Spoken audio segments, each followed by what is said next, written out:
E aí, pessoal? Eu sou o professor Rodrigo, de matemática.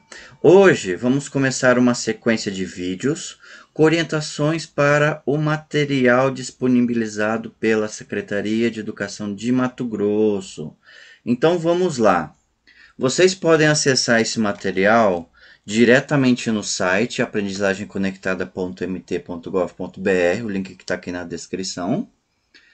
Ou simplesmente vocês podem vir aqui no Google, digitar SEDUC-MT. Vocês vão dar um Enter. Ao entrar na página da SEDUC, já vai ter uma janela que direcionará vocês ao site da aprendizagem conectada. Tudo bem? Aqui é a página principal da aprendizagem conectada. O que nós vamos fazer? Bom, nós vamos direto ao nosso interesse, que é o ensino médio. Tá. Aí tem as opções e vamos clicar em ensino médio. Muito bem. Aqui nós temos parte diversificada do integral, regular e pré-ENEM, isso tudo dentro do ensino médio. Vamos clicar no regular, ok? Aqui nós temos os materiais de cada uma das semanas já disponíveis, tá?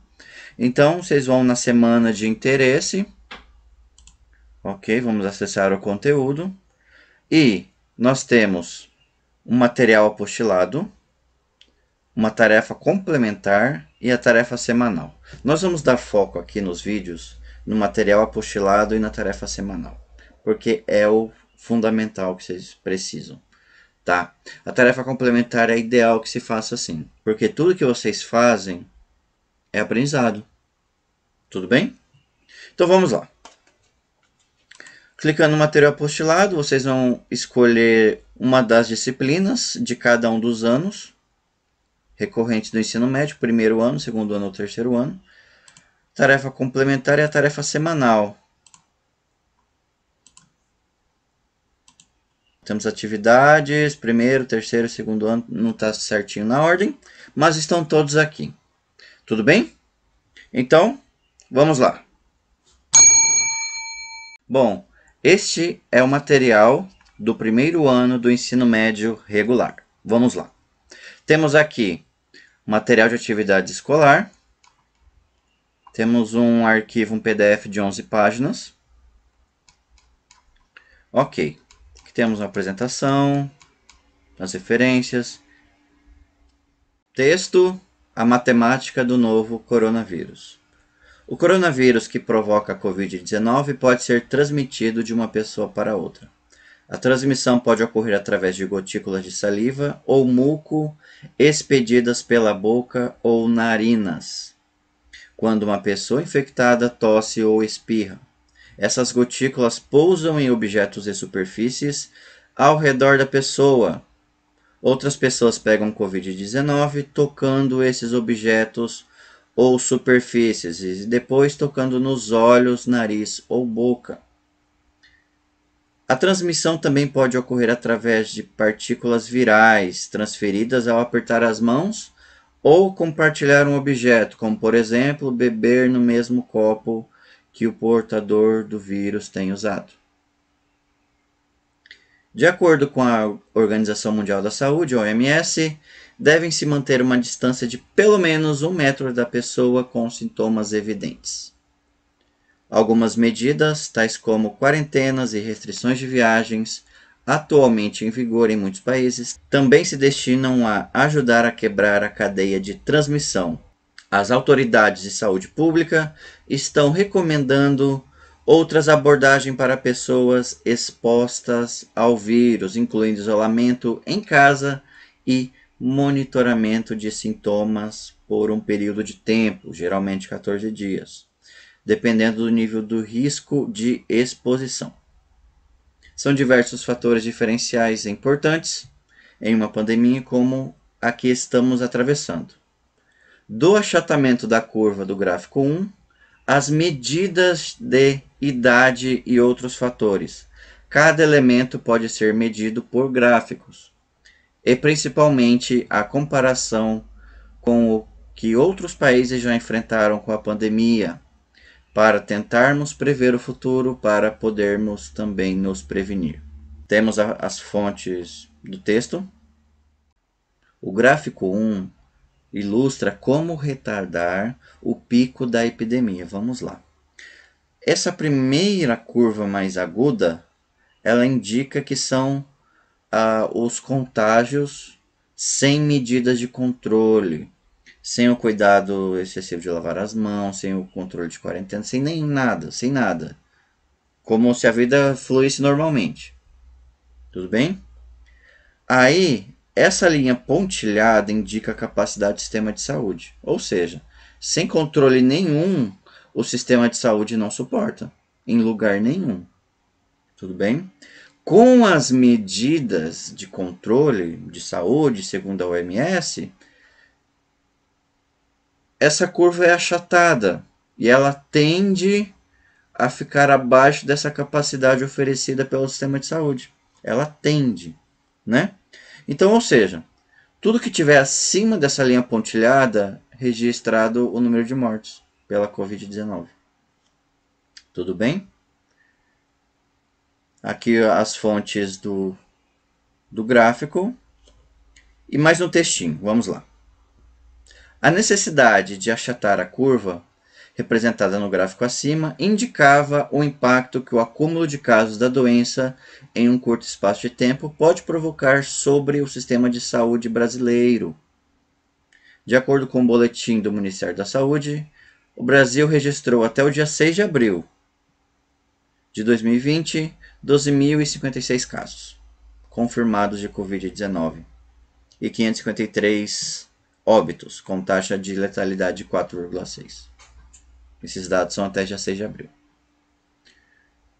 O Ministério da Saúde estima que o Brasil entre daqui a um mês na fase de aceleração descontrolada dos casos do novo coronavírus. Segundo projeção apresentada no dia 8 de abril de 2020, o início dessa etapa está previsto para 19ª semana do ano, entre 4 e 10 de maio. A quantidade de casos da doença Covid-19 deve começar a desacelerar a partir de meados de junho. Veja o gráfico 2 da evolução da Covid-19. Então temos o gráfico 2. Aqui nós temos um gráfico com uma característica exponencial, tá? Quando ele apresenta esse formato de curva, quer dizer o quê? No começo, o crescimento é lento, mas com o passar dos dias, essa curva vai acentuando, ok? Vai crescendo com maior velocidade. São casos oficiais de Covid-19 no Brasil, isso até dia 8 de abril. 8 de abril.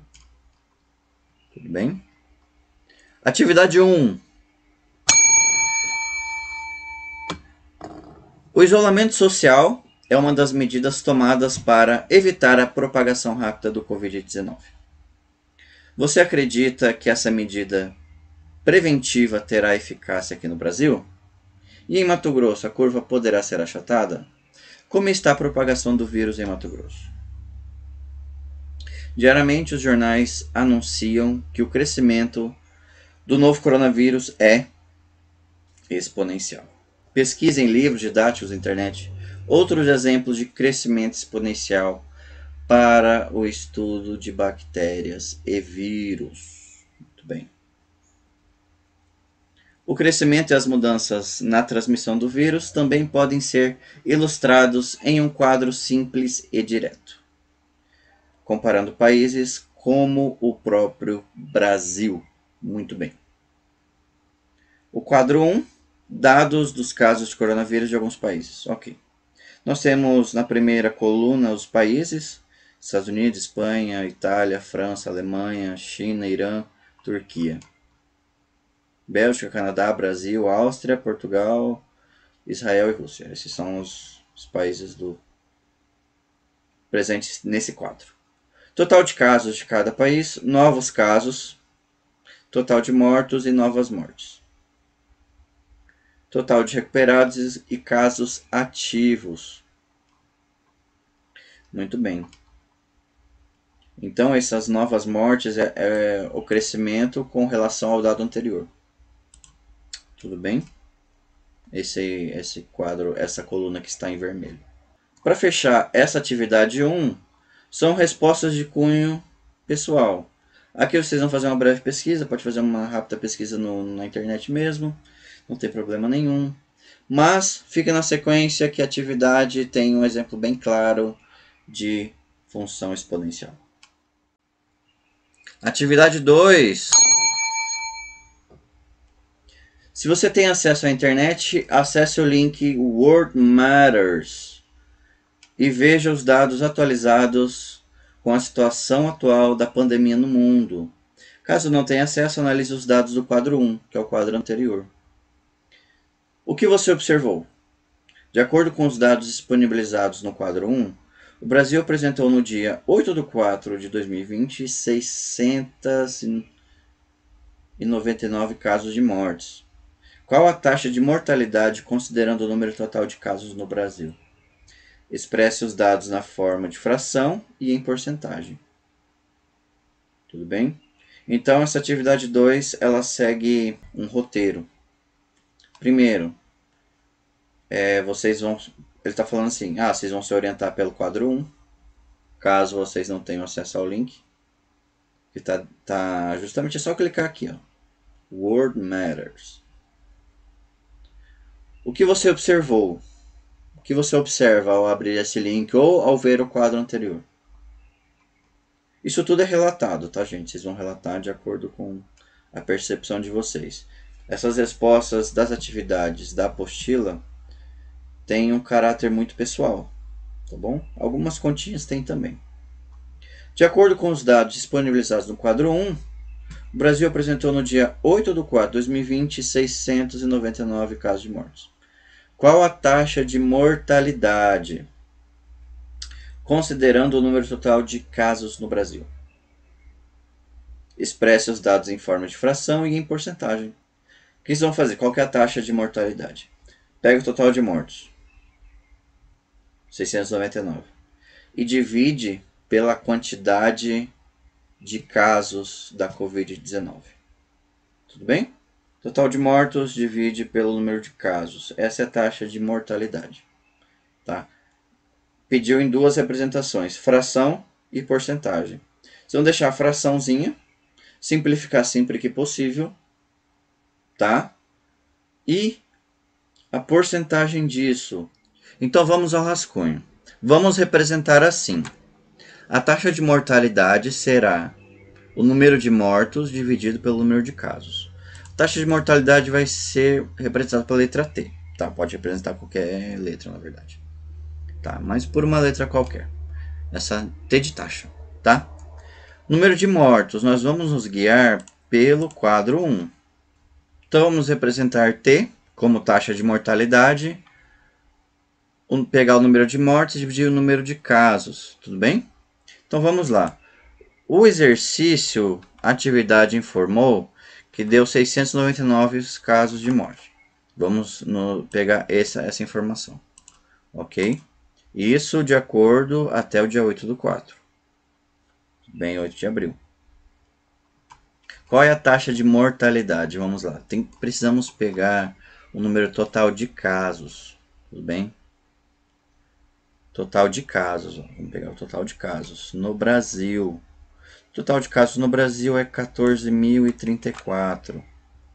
Vamos colocar aqui 14.034. Essa é a taxa de mortalidade do Covid-19 em forma de fração. Mas isto até, vamos colocar aqui, ó, até dia 8 de abril de 2020. Tudo bem? 699 por 14.034. Essa é a forma de fração.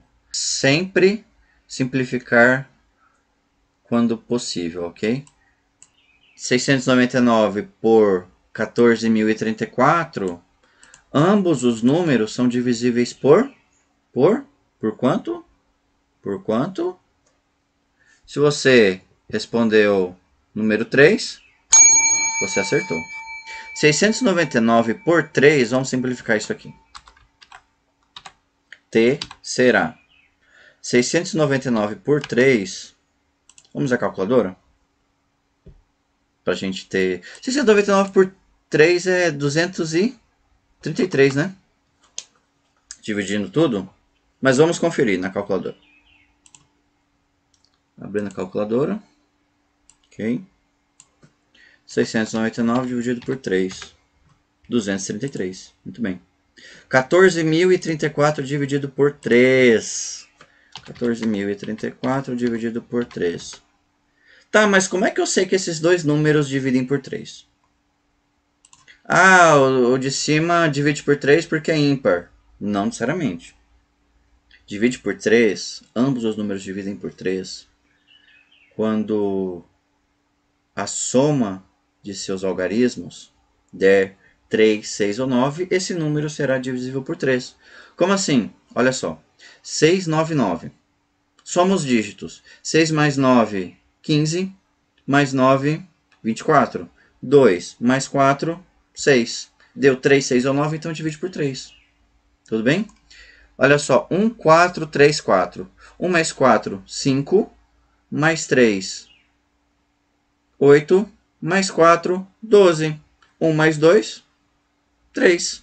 Então, 14.034 também divide por 3. Tudo bem? Então, vamos lá. 14.034 dividido por 3 resultou em 4.678. 4678. Ok? Tudo bem? Então, fizemos a simplificação de 699 por 14.034, resultando em 233 por 4.678. Essa é a fração simplificada. Bom, por que já é a forma simplificada e não dá para simplificar mais? Porque o 233 é um número primo. Vamos lá, vamos verificar quando um número é primo. Primeira coisa, esse artifício chama-se crivo de Eratóstenes. Tudo bem? O que é o crivo? A raiz quadrada de 233 deu 15,2643, ok? Então vamos lá. Então o que nós vamos fazer? Vamos pegar todos os números primos abaixo de 15 e vamos indo dividido por 233. Muito bem.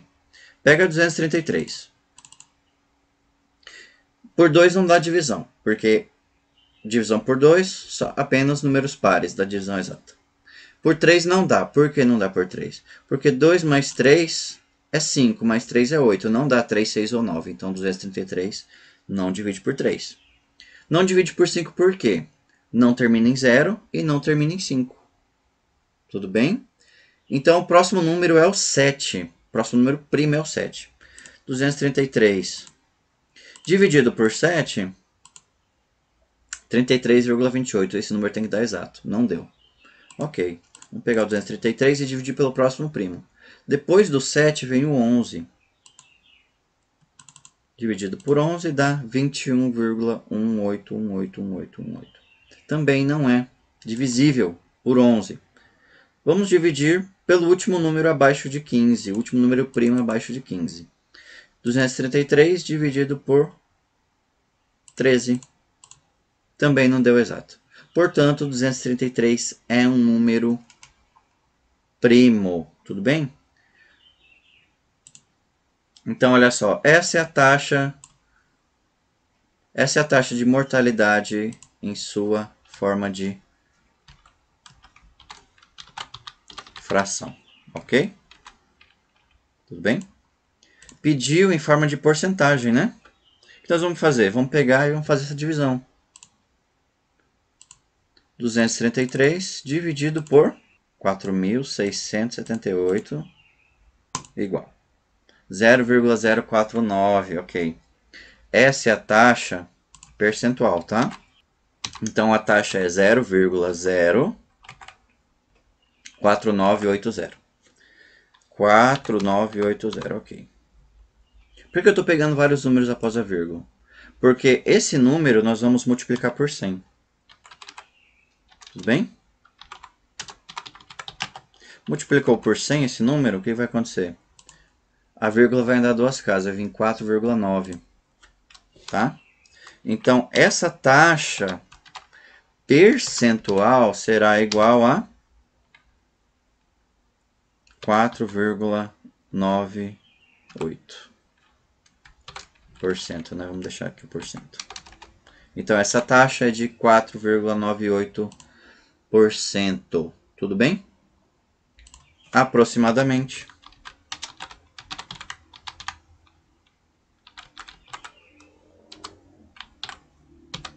Taxa de 5% de mortalidade até o dia 8 de abril. Tudo bem? Então vamos seguindo. Seguindo, observe os dados dos casos totais do novo coronavírus apresentados no dia 8/4 de 2020 no World Matters. Ok? Total de casos no mundo. Somando todos aqueles casos da tabela anterior, 1.430.000 casos, 981. Ok? 1.430.981. Novos casos, 84.945. Total de mortos, 82.036. Novas mortes, 7.382. Casos recuperados, 302.017. Casos ativos, 1.046. Muito bem. Observe a tabela acima com relação ao número total de casos. O número 84.945 representa que fator de aumento percentual? Interessante isso. Muito interessante. Até o dia 8 de abril de 2020, 302.017 recuperados. Expresse isso em porcentagem também. Tá? Então vocês vão seguir o mesmo caminho que a gente acabou de fazer com a taxa de mortalidade. Então vamos lá. Com relação ao número total de casos, o número 84.945 representa que fator de aumento percentual? Primeiro, vamos tomar aqui no rascunho, vamos criar a mesma taxa de mortalidade com o número total de mortos sobre o número total de casos, tudo bem? Então vamos lá.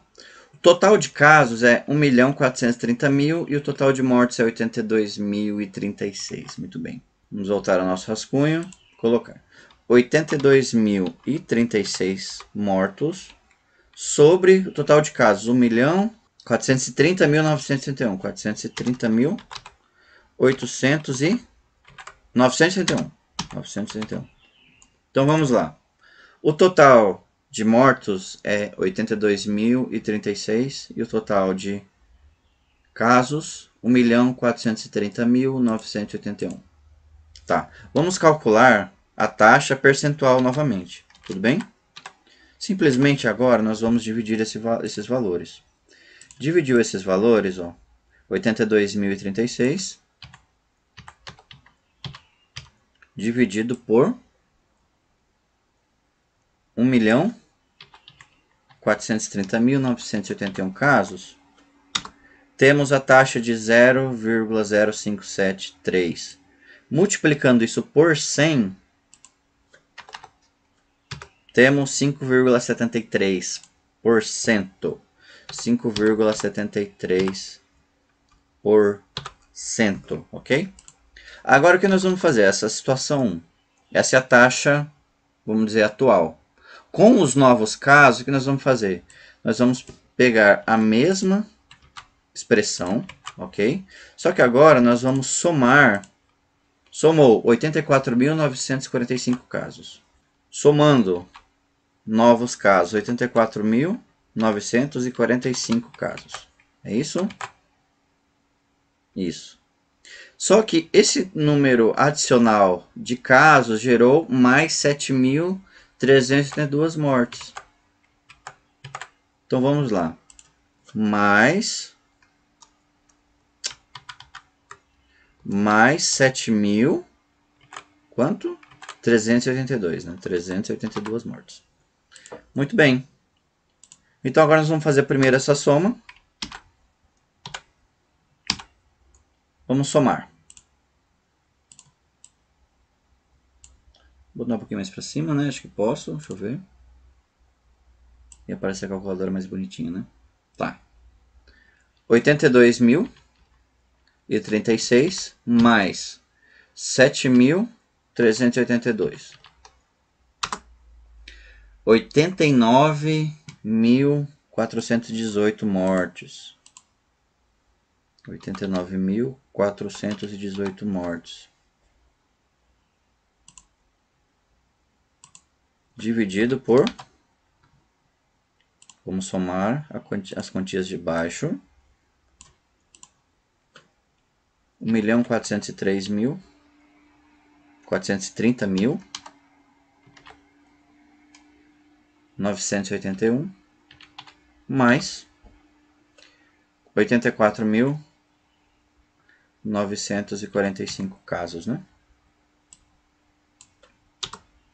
1.515.926.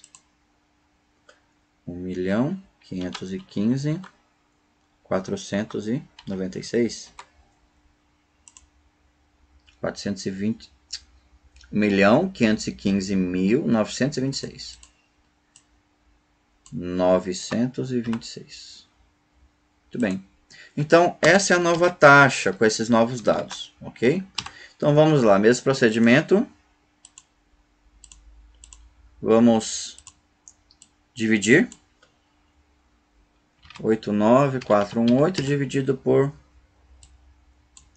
1515926. Temos a taxa percentual. Ok, agora vamos multiplicar isso por 100. 5,898. Aproximadamente 5,898. Aproximadamente 5,90, né? Tá, aproximado. Tudo bem? Então, o que nós vamos fazer agora? Perguntou a taxa de crescimento, ok? Então, aqui é na situação atual e aqui é na situação incrementando os novos casos. Então, vamos colocar a taxa no momento A e a taxa no momento B, ok? Taxa no momento A e taxa no momento B. Perguntou qual foi o aumento percentual. O aumento percentual é justamente a taxa no momento B menos a taxa no momento A. Repara no seguinte. Se esse número for negativo, indica que a taxa de mortalidade diminuiu. Se esse número for positivo, essa taxa aumentou. Tudo bem? Então vamos lá, 5,90 menos 5,73. 5,73. 5,90 menos 5,73. 5,73.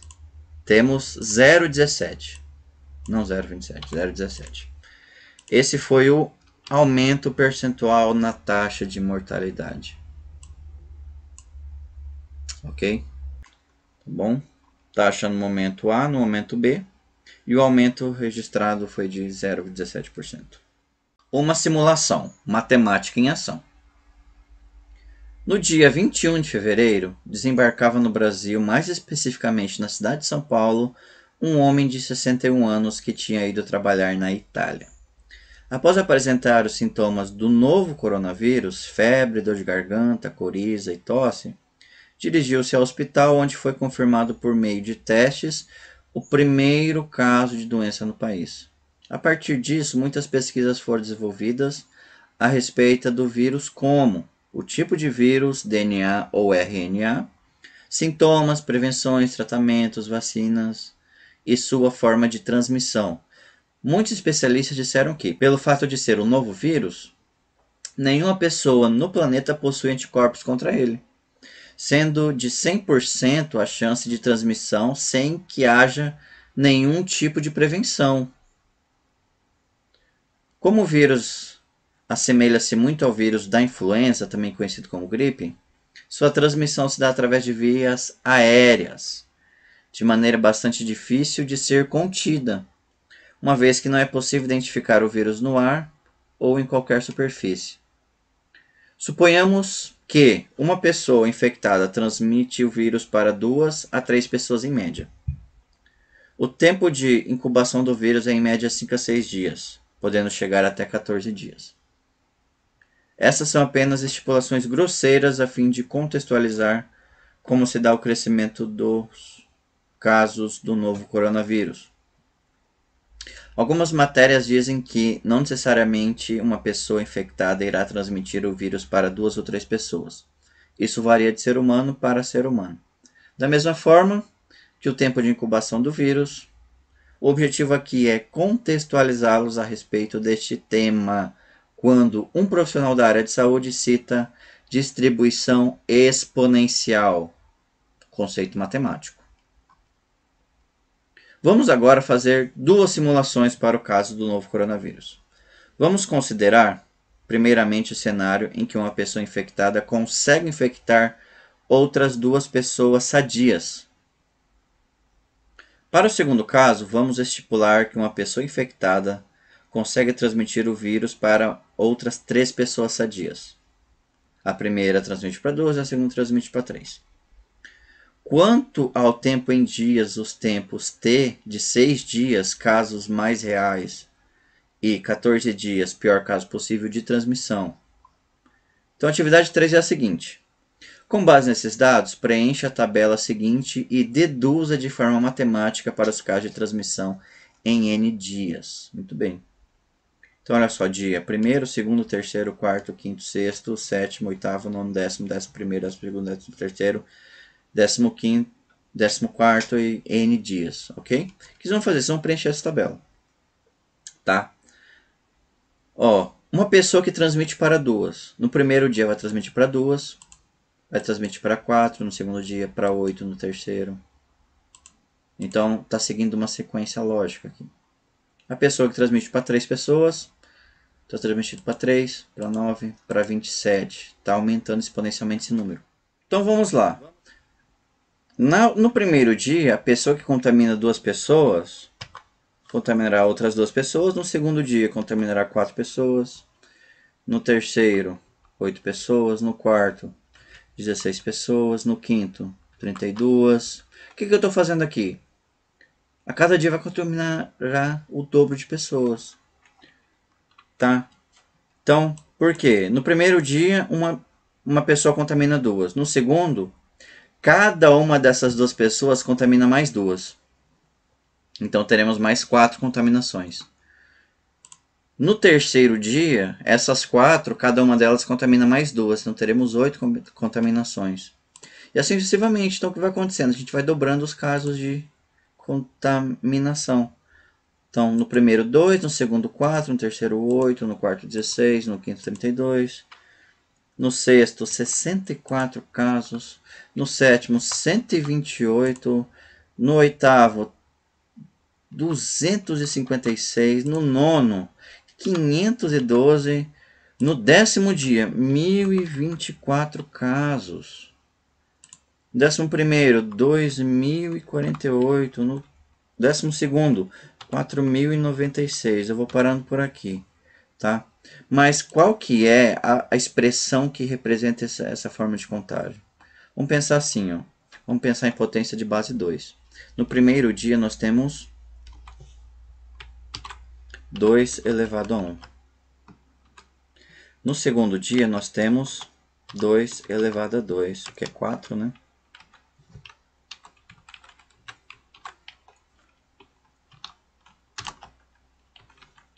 No terceiro dia, nós temos 2 elevado a 3. 2 vezes 2 vezes 2 dá 8. No quarto dia, nós temos 2 elevado a quarta. E assim sucessivamente. Então, no dia N, será 2 elevado a N. Tudo bem? De maneira semelhante, vamos fazer isso para 3 pessoas. 3, no caso é 3 elevado a 1. No primeiro dia, contaminará 3 pessoas. No segundo dia, cada 3 pessoas contaminará mais 3. 3 ao quadrado. No segundo dia, 9 pessoas serão contaminadas, 3 ao quadrado. No terceiro dia, 27. Cada uma dessas 9 contaminará mais 3. Então, 3 ao cubo.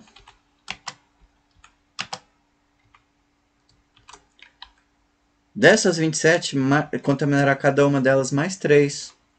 81. No caso, 3 elevado à quarta. Então, vai seguir o mesmo princípio. Vocês vão completar aquela tabela. Ok? E aqui no n será 3 elevado a n. Então, esse n é o número de dias. Tudo bem? Represente os dados para os casos de 2 e 3 pessoas em um mesmo gráfico até o 6º dia.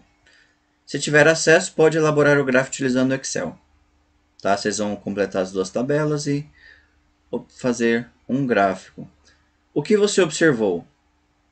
Analise um gráfico com dados reais sobre o novo coronavírus, pode ser o jornal, televisão, internet e vídeos. Escreva suas observações. O que você percebeu quanto a esse crescimento? O que está acontecendo com esse crescimento? Você pode relatar justamente pelos dados que você preencheu na tabela. Tudo bem? Relate o que você aprendeu sobre o crescimento exponencial. Tá bom? Então vamos à nossa atividade. Atividade Torre de Hanoi. Vamos lá. Desafio de matemática. A Torre de Hanoi. Olá, jovem estudante do ensino médio. O objetivo desse experimento é um jogo conhecido como as Torres de Hanoi. Sua origem está atrelada à seguinte lenda. No começo dos tempos, Deus criou a Torre de Brahma com 3 pinos de diamante, alinhados, e colocou no primeiro 64 discos de ouro maciço em ordem decrescente. Tá? Deus então chamou seus sacerdotes e ordenou a eles que transferissem todos os discos para o terceiro pino. Tudo bem? Movendo apenas um disco de cada vez. E nunca colocando um disco maior sobre o menor. Os sacerdotes então obedeceram e começaram seu trabalho dia e noite. Quando eles terminarem, a Torre de Brahma irá ruir e o mundo acabará. Felizmente, mesmo que essa lenda fosse verdade, poderíamos ficar tranquilos. Se fizéssemos as contas, veremos que serão necessários aos sacerdotes cada movimento fosse feito em 1 segundo. Felizmente, mesmo se essa lenda fosse verdade, poderemos ficar tranquilos. Se fizermos as contas, veremos que serão necessários aos sacerdotes 18 quintilhões 446 quatrilhões 744 trilhões 73 bilhões 709 milhões 551.615 movimentos, e que demoraria cerca de 585 bilhões de anos, considerando que cada movimento fosse feito em 1 segundo. Tá? Teríamos 18 quintilhões de segundos. Isso é aproximadamente 585 bilhões de anos. É muita coisa, né? Até o final desse experimento, vamos ver como pode ser calculado esse número. Tá bom? Então, olha só. Aqui, nós temos 2 sites. Né? Vamos acessar um deles. Indicando... 2 sites indicando a simulação do jogo da Torre de Hanoi. Aqui na sequência do material, mostra o procedimento de como confeccionar o material. E vai ficar nessa forma, ou seja, tem 3 pinos e 5 discos. O mais comum, vamos assim dizer. Mas ele pode ser jogado com 2 discos, 3 discos, 4, 5 e N discos. Regras dos jogos, vamos lá. Esse jogo tem como objetivo deslocar todos os discos de um pino para outro qualquer, obedecendo 2 regras: mover apenas um disco por vez e um disco com diâmetro maior nunca poderá ficar sobre um disco com diâmetro menor, ou seja, nunca veremos um menor abaixo de um maior. Essas são as regras.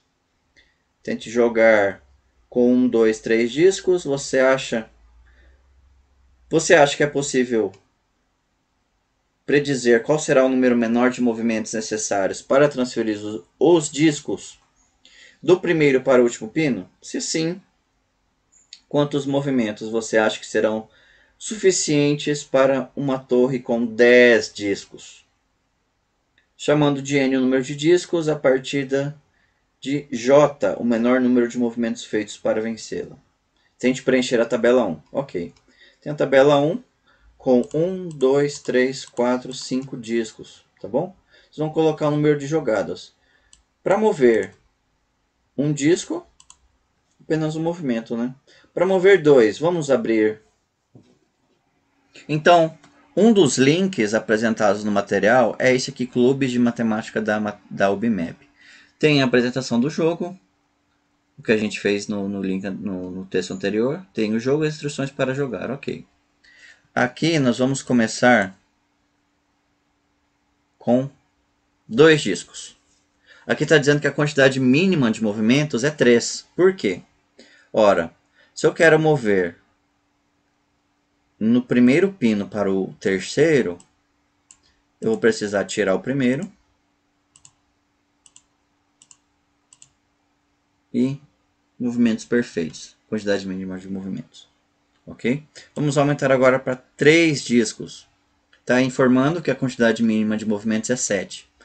Detalhe, eu preciso mover essa torre para o terceiro, segundo a lenda, né? Na verdade, eu posso mover para qualquer uma dos dois, né?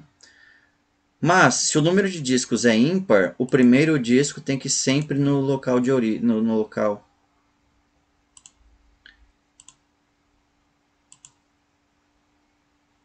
Se eu quero mover da primeira coluna para a terceira, e o número de discos é ímpar, o primeiro disco tem que vir na coluna de destino, tá? Porque, ó, 1 vai vir na coluna destino, o 2 vai vir nessa segunda, e o 3 também vai estar e o 3 também estará na coluna de destino, ok? Então, ó, o 2 vem para cá, menor vem para cá, vem para cá, vem para cá, esse vem aqui e esse vem aqui, pronto. Mudamos da primeira para a terceira coluna, tudo bem? Agora, se o número de discos é par, o primeiro, e eu quero mover na terceira de novo, o primeiro disco tem que ir na coluna oposta. Porque, ó, vamos pensar assim, o primeiro e o terceiro estarão aqui, o segundo e o quarto estarão aqui, tá? Então, ó, vem para cá o primeiro, o segundo vem para cá, joga o primeiro para cá. Traz o terceiro disco, move de novo o pequeno para a origem e vem até aqui. Aí move a base. Tudo bem? Agora, ó, 3 discos eu quero jogar aqui, então o primeiro tem que vir para cá. Tá? Esse é o macete. Então vamos aqui, aqui, aqui e aqui. Perfeito. Para 4 discos, o número mínimo de movimentos é 15. Então vamos para 5 discos. Então, ó, 5 discos, o primeiro tem que vir no local de destino. Tá? Trouxe aqui. Terceiro está vindo para cá. Então tem que mover esses dois para cá. O quarto vai vir aqui. Ok? Então eu vou trazer esses discos para cá. E liberar espaço para levar o último disco para a terceira coluna. Tudo bem? Então, ó, dá para usar a mesma ideia. Se são 4 discos, então eu tenho que usar o primeiro sempre na oposta. Tá bom? Joga aqui. Joga aqui, joga aqui, joga aqui. Trouxe o quarto disco, ok? Então, ó, 3 discos. Leva esse para cá. Esse vem aqui. Esse vem aqui. Joga o terceiro disco para cá. E por fim, joga aqui. Joga esse. E joga este. Beleza? Então, o que vocês vão fazer? Vocês vão voltar lá no material. Atividade 1. E vão registrar o número de jogadas. vão registrar o número de jogadas para cada um dos movimentos. Então o que vocês vão fazer? Vocês vão preencher essa coluna com o número de jogadas para 1, 2, 3, 4 e 5 discos. E agora, investigação de uma relação. Com base na última coluna da tabela, tente descobrir qual será o menor número de movimentos de 6, 7, 8 discos. Então vocês vão lá no site, ou se vocês têm um jogo em casa, se vocês confeccionaram, vocês vão descobrir o número para 6, 7, 8 discos, tá bom? E escreva os primeiros elementos da sequência, o menor número de movimentos, J, e faça o diagrama, e faça um gráfico N por J, onde J é o número mínimo de movimentos para caso de N discos. Esta sequência, o gráfico lembra vocês alguma função conhecida? Fica aí o questionamento. Você sabe escrever alguma fórmula que prediga o número mínimo de lances para solucionar o jogo a partir do número de discos na partida? Com os lances chegam a essa. Como vocês chegaram a essa hipótese? Caso seja possível, dialogue com seus colegas, amigos pelo WhatsApp e descubra quem conseguiu passar o número de pinos com o menor número de movimentos. Tá bom? Lembre-se que a ideia central do jogo é conseguir o menor número de movimentos possíveis. Você pode jogar com a sua família também. Aqui tem a referência. Então, olha só. Para fechar, aqui, ó, se você aumentar para 6 discos, está dizendo que o número mínimo de movimentos é 63. Para 7, 127. E para 8, 255. Vocês conseguem? Fica aí o desafio. Até a próxima. Então, é isso. Até a próxima e espero ter ajudado. Qualquer coisa, comente abaixo. Obrigado por assistir esse vídeo. Não se esqueçam de se inscrever no canal e ativar o sininho para as notificações. Valeu!